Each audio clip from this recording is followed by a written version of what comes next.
A young boy named Tom, known for his impatience, stumbled upon a wise old man sitting by a tranquil lake. The old man, with eyes that held the wisdom of ages, was carving intricate patterns into a smooth wooden stick. Tom, fidgeting, asked, "What are you doing?" The old man replied calmly, "I'm creating something beautiful, something that will last." Tom scoffed, "That'll take forever." He then proceeded to throw stones into the lake, creating ripples that quickly vanished. The old man watched patiently. Later, Tom returned, frustrated that his playful ripples had disappeared.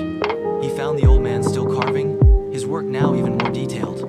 Tom sat down, watching the old man's steady hands. The old man looked up and said, "Some things are worth the wait, Tom. Patience allows beauty to bloom. The ripples you made were fleeting, but this carving will endure." Tom pondered this. He realized his impatience had prevented him from appreciating the beauty of the lake's stillness and the old man's skill. He asked, "How can I be more patient?" The old man smiled. "Observe the world around you.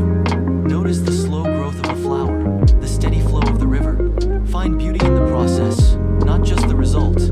Tom spent the rest of the afternoon watching the sunset paint the sky with vibrant colors. He understood. True beauty wasn't about instant gratification, but about the journey, the patience, and the appreciation of the process. He learned that day that patience was not merely a virtue, but a key to unlocking the beauty and wonder of life. He thanked the old man and left, a changed boy, carrying the lesson in his heart. He knew this lesson would help him throughout his life, guiding him to appreciate the slow growth of things and the beauty in enduring challenges. The old man continued his carving.